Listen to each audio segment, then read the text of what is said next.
Olá, pessoal. O assunto da nossa aula hoje é a imunidade humoral, mais especificamente a parte relacionada aos anticorpos.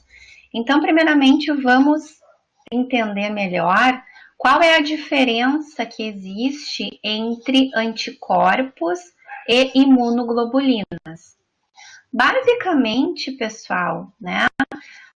Tanto o anticorpo quanto a imunoglobulina são formados por 4 cadeias polipeptídicas.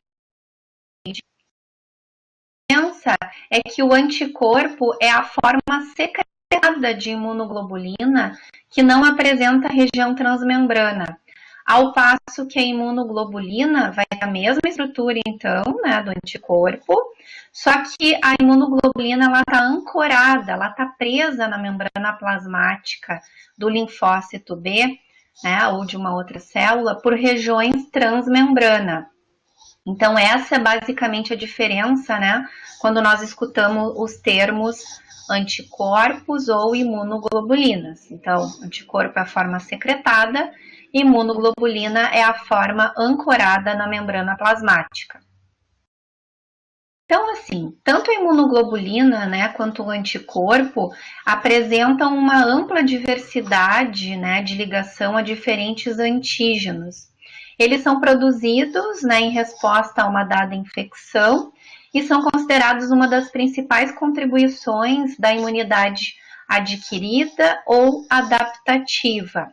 Vamos nos lembrar que antes, né, de um antígeno encontrar, né, interagir com o linfócito B, essa célula B vai expressar uma imunoglobulina, então, né, que serve como receptor, que são da classe IgM e IgD. Bom, falando mais especificamente a respeito da estrutura geral, né, dessas moléculas, elas apresentam um peso molecular em torno de 150 kilodaltons, são formados então por 4 cadeias polipeptídicas, sendo 2 cadeias leves e 2 cadeias pesadas. Nós apresentamos 2 tipos de cadeia leve, capa e lambda. Então, na verdade, uma molécula pode ter uma ou outra, e ela pode ter 5 tipos de cadeia pesada, M, D, G, A e E, que são conhecidas como isotipos de anticorpo. A cadeia pesada tem essa denominação a partir do alfabeto grego. Então, se a molécula apresentar a cadeia pesada Mi, ela vai ser designada como IgM. Se tiver a cadeia pesada delta, vai ser conhecida como IgD. Gama, IgG. Alfa, IgA e epsilon, IgE. Então, pessoal, é a cadeia pesada, são as diferenças na cadeia pesada, né, que vão promover a diferenciação, digamos assim, entre os isotipos, né, de anticorpos que nós podemos produzir ao longo de uma resposta imune. Essas cadeias polipeptídicas, elas são unidas por uma região conhecida como região de dobradiça, que é unida por pontes de sulfeto, e é uma região flexível, que permite uma certa mobilidade da molécula do anticorpo. E tanto as cadeias leves quanto as cadeias pesadas, né, elas vão apresentar regiões de aminoácidos que variam, compondo então as regiões variáveis, e regiões de aminoácidos mais constantes, que serão então denominadas de regiões constantes. Fica mais fácil de nós visualizarmos isso, né, nessa figura. Então, de novo, 4 cadeias polipeptídicas, tendo 2 cadeias leves, que estão representadas aqui na extremidade, então uma e a outra, e 2 cadeias pesadas, aqui mais internamente.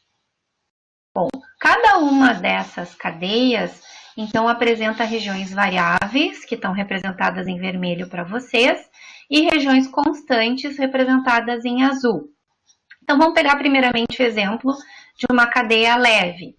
A região variável da cadeia leve, ela vai ser conhecida como região VL, né, de variável da cadeia L. E a região constante como CL, região constante da cadeia leve. Já a cadeia pesada, ela vai ser formada por uma região variável, que nós costumamos chamar de VH, porque vem do inglês heavy. Então, VH, região variável da cadeia pesada, e ela vai apresentar também 3 regiões constantes, CH1, CH2 e CH3. Bom, experimentos in vitro com algumas proteases, né, demonstraram que a molécula do anticorpo, ela pode ser clivada, né, liberando basicamente essas partes, né, de acordo com o tipo de protease, né, que é colocado no meio. Então, a papaina, ela vai resultar em 2 fragmentos que a gente costuma chamar de FAB e uma região da haste conhecida como porção FC. Já a pepsina, ela vai liberar a região que a gente conhece como FAB, né, basicamente intacta, né, a região da dobradiça permanece, e uma região FC. Então, pessoal, é muito comum nos livros, né, nós encontrarmos as seguintes observações. O sítio de ligação ao anticorpo acontece na porção FAB. Por quê? Porque a gente sabe que a ligação ao antígeno, ela acontece justamente na região variável da cadeia leve e na região variável da cadeia pesada. Então, aqui a gente tem o sítio de ligação ao antígeno. Então, na porção FAB, temos a ligação ao antígeno, e na porção FC, nós podemos ter a ligação de outros componentes da resposta imune que também contribuem para a eliminação do antígeno. Então, reconhecimento de antígenos vai sempre acontecer na região variável das moléculas, enquanto que outras funções efetoras podem, né, então, acontecer a partir da ligação à região constante ou a regiões constantes, né, da molécula do anticorpo.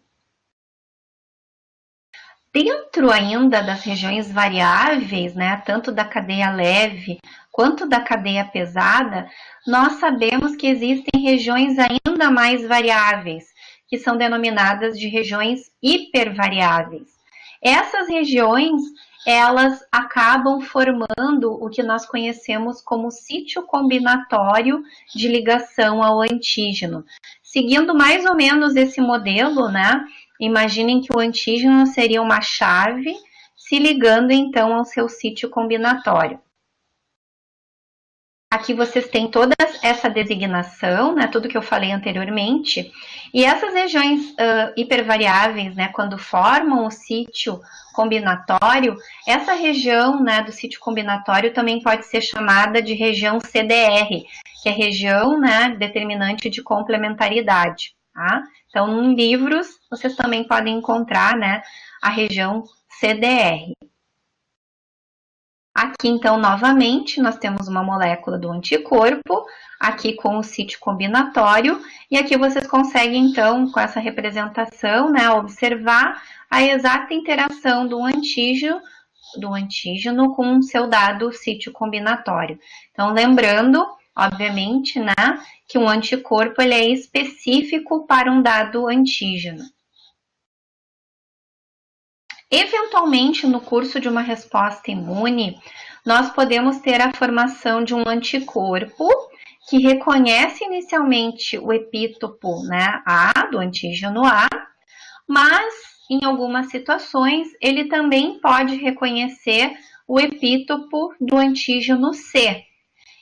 Nessa situação, né, nós costumamos dizer que houve uma reação cruzada, ou reatividade cruzada, né? Então, é quando o anticorpo consegue reconhecer mais de um epítopo semelhante. Eu posso dar como um exemplo aqui de uma situação in vivo, né, em que acontece uma reação cruzada numa doença autoimune conhecida como febre reumática. O que acontece na febre reumática? Primeiramente, o indivíduo tem uma infecção por uma bactéria, que seria o Streptococcus pyogenes. Ele vai montar uma resposta humoral contra essa bactéria, né? Então vai produzir anticorpos. E em alguns indivíduos, esse anticorpo que reconhece a bactéria também vai reconhecer alguns epítopos no miocárdio, no músculo cardíaco. Então, vão começar a atacar o músculo cardíaco, desencadeando essa doença, então conhecida como febre reumática. Então, essa seria uma situação, né, de reação cruzada in vivo. In vitro, nós também podemos ter a interferência, né, de outros anticorpos, por exemplo, no diagnóstico. Então, daqui a pouco a gente está fazendo uma pesquisa de anticorpos para o anticorpo contra o vírus HIV. E vamos supor que essa pessoa tem anticorpos que foram, né, produzidos em função de uma doença autoimune, uma neoplasia ou alguma outra situação. Eventualmente, algum desses anticorpos pode reagir, pode reconhecer com o epítopo, né, com o antígeno do HIV, que muitas vezes está revestindo uma placa, né, para que seja usada no diagnóstico, e isso pode resultar, então, numa reação falso-positiva. Então, no diagnóstico, a reação cruzada geralmente vai nos levar a um falso positivo. Recapitulando, então, no curso de uma resposta imune, né, nós vamos produzir diferentes classes de anticorpos, dependendo do tipo de cadeia pesada que a molécula, né, apresentar. Vocês devem lembrar que esses isotipos, essa troca de classe, ela vai acontecer basicamente a partir do estímulo de diferentes citocinas ao longo da nossa resposta imunológica. Então, de novo, recapitulando, uma célula B virgem vai expressar na sua superfície, né, as imunoglobulinas, então IgM e IgD, que são os receptores da célula B.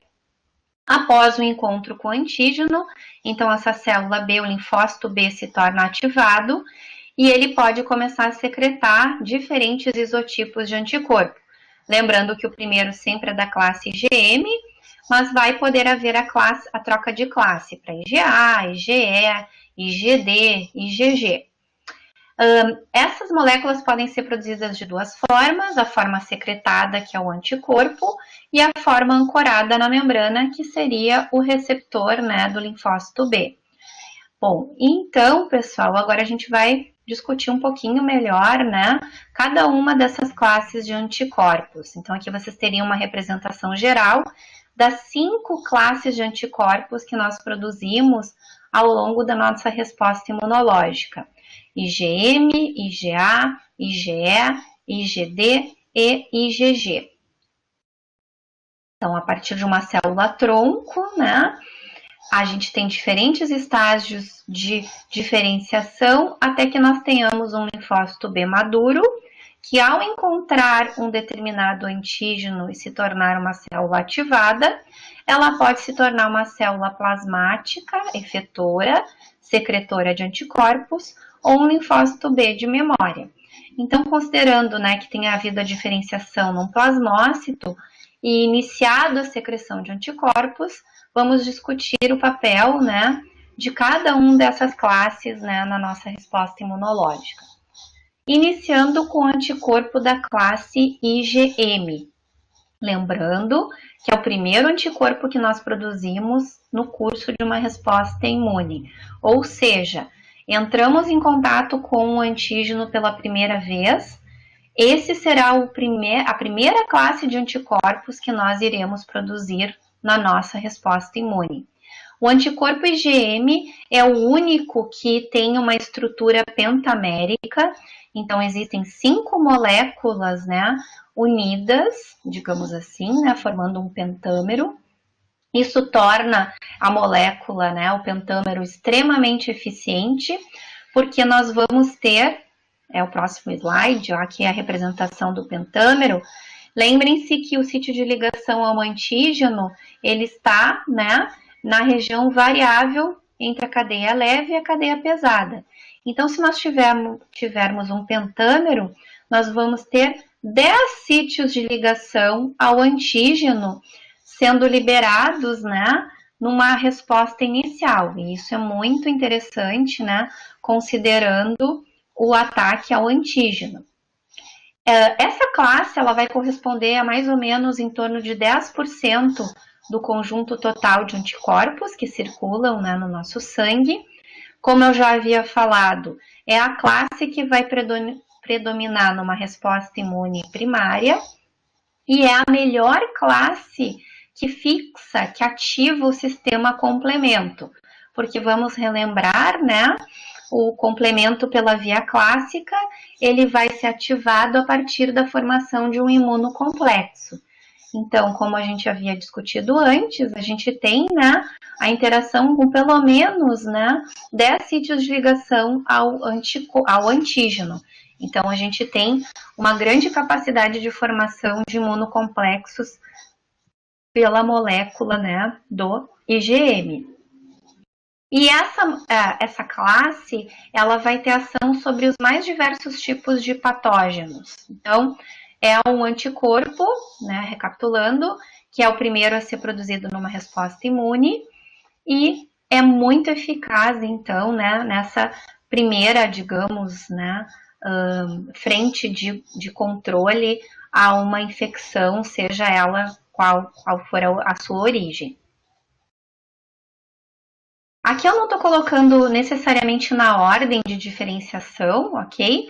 Mas depois do IgM, a gente pode ter a produção de outras classes de anticorpos.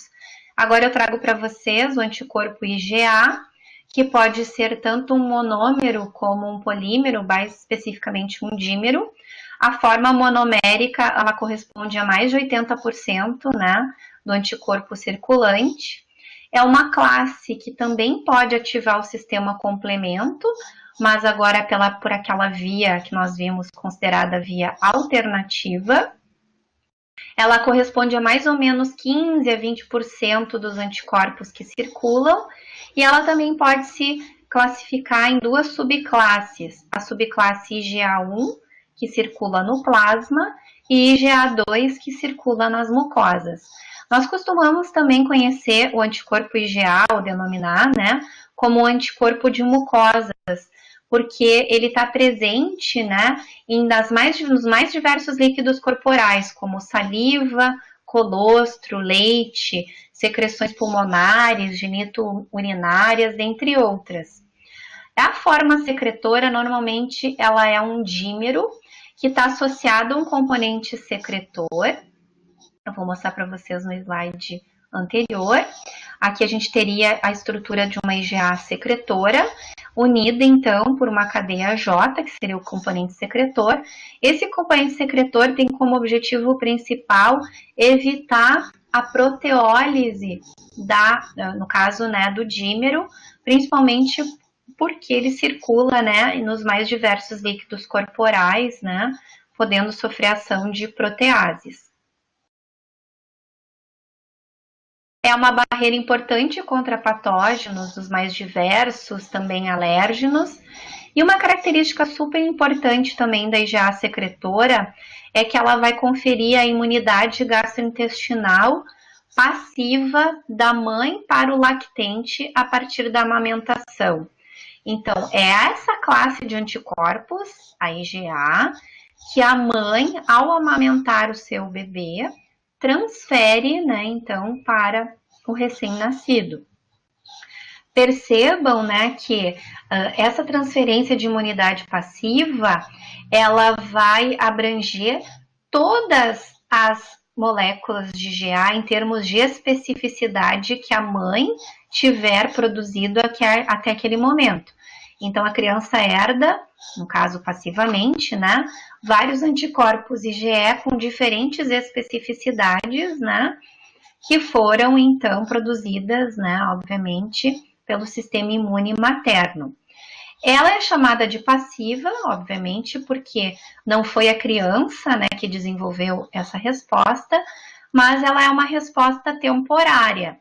Então, é por esse motivo que a criança, desde o nascimento, ela precisa ser estimulada antigenicamente, a partir, né, principalmente de vacinas, para que ela mesma acabe, né, tendo as suas células B e T de memória, os seus plasmócitos secretores, então, de anticorpos. Outra classe classe importante é conhecida como IgE ou IgE. Ela é mais escassa no soro. E o que nós sabemos, né, dessa classe de anticorpos é que ela normalmente ela se encontra ligada à superfície de algumas células, como mastócitos, basófilos, eosinófilos, porque essas células apresentam receptores para a porção Fc, aquela região da haste, né, do anticorpo, que consegue então capturar a molécula, né, do IgE. Então, geralmente, o IgE fica absorvido na superfície dessas células. É um anticorpo que tem uma resposta super importante em fenômenos alérgicos e também em respostas anafiláticas, mas também tem um papel importante, né, na defesa contra parasitas. Geralmente, quando o anticorpo da classe IgE aumenta, o médico vai suspeitar, logicamente, dessas duas possíveis situações. Ou se trata de um paciente alérgico, ou esse paciente pode estar, né, infectado com algum parasita. A molécula IgD, o anticorpo IgD, é o menos abundante, né, no nosso sangue. Ele está presente basicamente, né, na forma mais abundante na membrana, né, do linfócito B, então na forma do receptor. Então, a forma secretada não é muito abundante, né? Inclusive, ela é escassa no soro e ela não tem uma função muito precisa. No entanto, ela vai desempenhar, né? Essa molécula vai desempenhar várias outras funções que são mais gerais, né? Dos anticorpos que a gente vai discutir um pouco mais adiante no caso, nessa aula. E, por fim, o último anticorpo que nós produzimos numa resposta imune é da classe IgG. O IgG é um monômero, ele representa, né, o anticorpo mais abundante no nosso sangue, correspondendo a mais ou menos 70% a 75% do total dos nossos anticorpos. Também é um anticorpo que pode fixar complemento, pode ativar o sistema complemento pela via clássica. E o que é importante dessa classe é que é considerado o anticorpo responsável por o que nós chamamos de memória imunológica ou cicatriz sorológica. O que significa isso? Significa que sempre quando nós entramos em contato com qualquer tipo de patógeno, mesmo que nós tenhamos combatido essa dada infecção, ou que nós tenhamos uma infecção crônica por aquele dado patógeno, todos nós vamos ter a presença do IgG frente a esse dado patógeno. Então, significa no primeiro momento a detecção do IgG que nós já tivemos contato com aquele dado patógeno. Aqui eu acho que eu posso trazer como exemplo, né, bem atual, os testes sorológicos, né, para pesquisa do coronavírus. Vocês já devem ter ouvido falar, são os famosos testes rápidos, né, que detectam a presença do anticorpo IgM e do anticorpo IgG. O que significa, né, uma pessoa se submeter a esse teste e apresentar IgM positivo para coronavírus? Significa que ela teve um contato recente com o vírus, porque nós vimos há pouco que o IgM é a primeira classe de anticorpos que nós produzimos numa resposta imune. Agora, vamos supor que um outro paciente tenha apresentado apenas o IgG reagente, ou positivo para coronavírus. Qual é a nossa interpretação? Nós vamos dizer que essa pessoa já teve contato com o coronavírus. Ele pode, inclusive, dependendo do momento em que o exame foi realizado, ainda ter carga viral. No caso do IgM, é muito mais provável que ele ainda possa ter carga viral. Mas no caso do IgG, não necessariamente. Ele pode até já estar recuperado da infecção. Tá, pessoal? Outro exemplo que eu posso trazer para vocês é no caso de uma vacina. Vocês receberam a vacina contra o vírus influenza. No início, né, pouco tempo depois da vacina, normalmente em torno de 10 a 14 dias, né, do momento da vacinação, nós vamos ter a detecção dos anticorpos. Então, no primeiro momento, a gente teria a presença do IgM, depois vai havendo as trocas de classes, até que no final da resposta nós vamos ter o IgG. Mas isso não leva muito tempo a partir da detecção do IgM. Então, se detectarmos o IgG para influenza, significa que uma pessoa já teve contato com o vírus influenza, seja através da vacina ou através da infecção natural. Tudo bem? Bom, voltando agora para mais uma questão importante do IgG, é o único anticorpo que vai atravessar a placenta humana. Então, ao longo da gestação, a mulher transfere passivamente via placenta ao feto todos os anticorpos IgG, não em termos de quantidade, tá, pessoal, mas em termos de especificidade, para o feto. Essa transferência ela é mais efetiva no último trimestre da gestação. Essa transferência confere uma imunidade, né, então, passiva ao recém-nascido. Então, quando a criança nasce, ela já vai ter circulando vários IgGs, né, herdados da mãe. Só que esses IgGs, eles persistem por um período determinado, geralmente em torno de 6 meses a no máximo 1 ano. Então, aqui eu ressalto novamente a importância, né, da criança ser estimulada antigenicamente, para que ela própria desenvolva seus linfócitos B e T de memória, seus anticorpos de memória. Então, esse anticorpo herdado da mãe, da classe IgG, ele persiste, mas por um tempo curto, certo? Aqui eu sempre trago também um outro exemplo para a gente refletir, que quando uma criança nasce prematura, né, vamos supor, ela nasce com 7 meses de gestação, além de toda a questão de maturidade, né, funcional, né, de órgãos e tecidos, que muitas vezes, obviamente, está prejudicada, a criança prematura não teve tempo suficiente de receber todos os anticorpos IgGs da sua mãe, né, que ela teria recebido se a gravidez, se o parto tivesse ocorrido, né, no momento normal, ao término, né, de pelo menos 38 a 40 semanas de gestação. Então, o prematuro, além do ponto de vista fisiológico, ele do ponto de vista imunológico é muito frágil. Então, por isso que ele precisa ficar isolado, né, com acesso restrito. Aqui, pessoal, eu trago para vocês uma recapitulação, então, do que acontece, né, no que nós chamamos de resposta imune primária. Primeiro contato com o antígeno, primeira classe que vai predominar na resposta imune é da classe IgM. No curso da resposta imune, então, a partir da produção do IgM, vamos ter as trocas de isotipo, que não foram representadas aqui, mas a gente vai ter a produção também, então, de anticorpos IgG e de células de memória, de linfócitos B de memória. Se nós entrarmos em contato novamente com aquele mesmo antígeno, a gente vai ter o que nós chamamos de uma resposta imune secundária, que vai ser determinada a partir dos linfócitos B de memória que já haviam sido produzidos na resposta primária. Então, esses linfócitos B de memória já vão começar a entrar em expansão clonal e a secretar diretamente o anticorpo IgG. Então, uma resposta imune secundária, essa resposta é muito mais rápida. A gente vai ter um aumento maior do IgG, que é o nosso anticorpo de memória, e a gente viu também que é o anticorpo que já vai ter uma afinidade melhorada para aquele dado antígeno, e, claro, novas células de memória.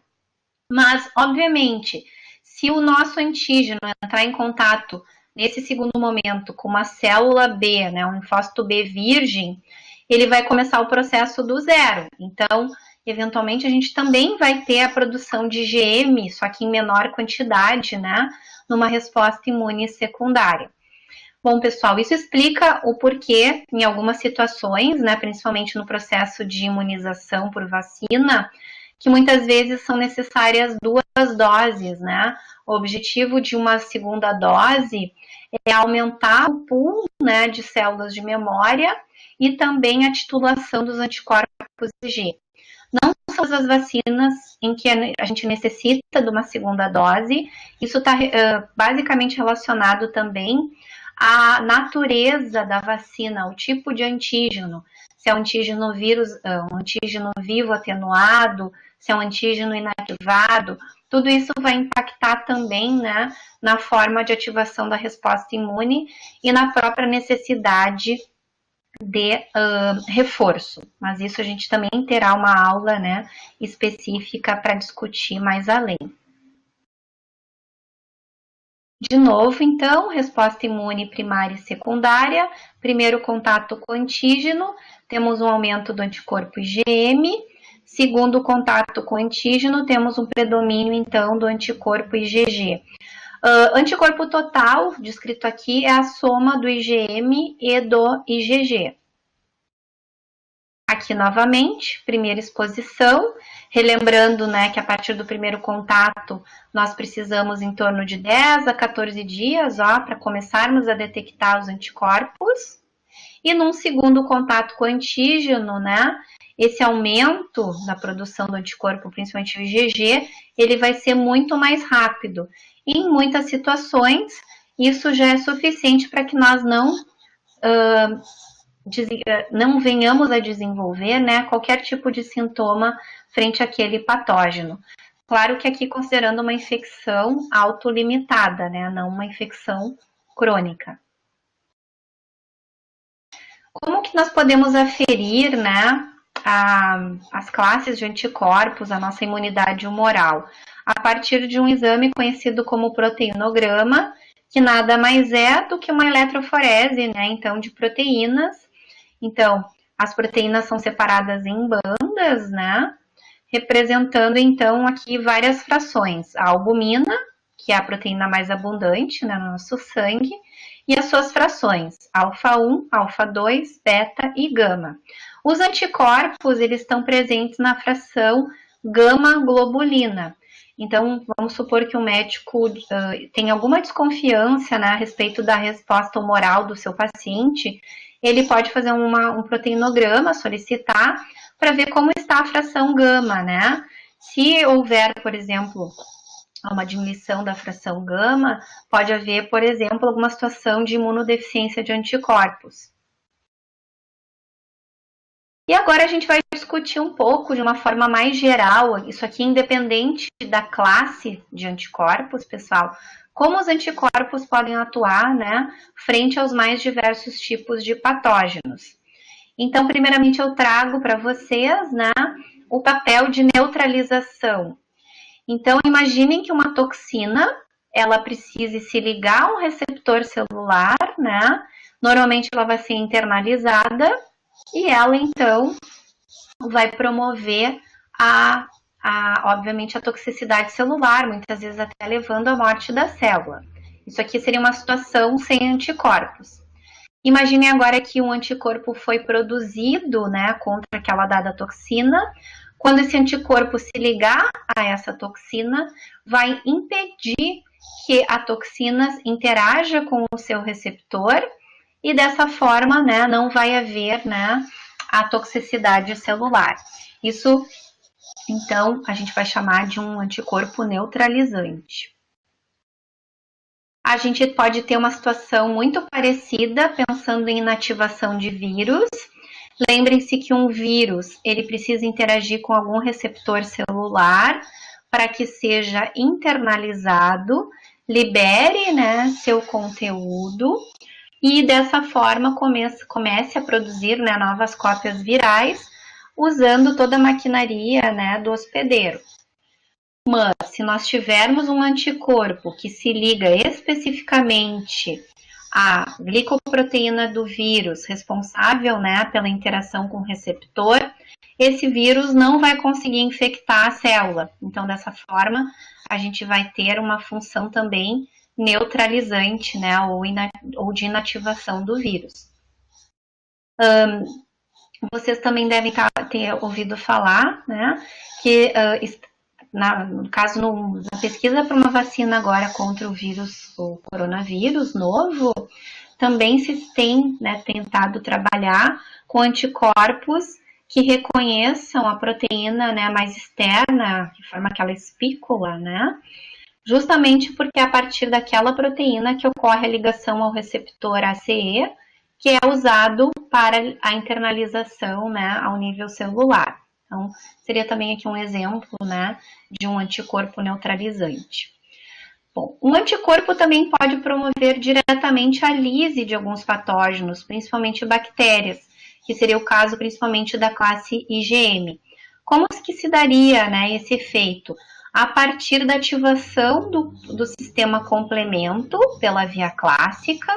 Lembrem-se que o IgM é um pentâmero, então ativaria o complemento pela via clássica e a gente teria ao final da cascata a formação daquele complexo de ataque à membrana, que forma poros na membrana do patógeno, e dessa forma a bactéria poderia sofrer lise. Então, um anticorpo, com o auxílio do complemento, né, pode levar à lise bacteriana. O anticorpo também tem uma função importante na opsonização do patógeno. Então, imaginem aqui um anticorpo opsonizando uma bactéria.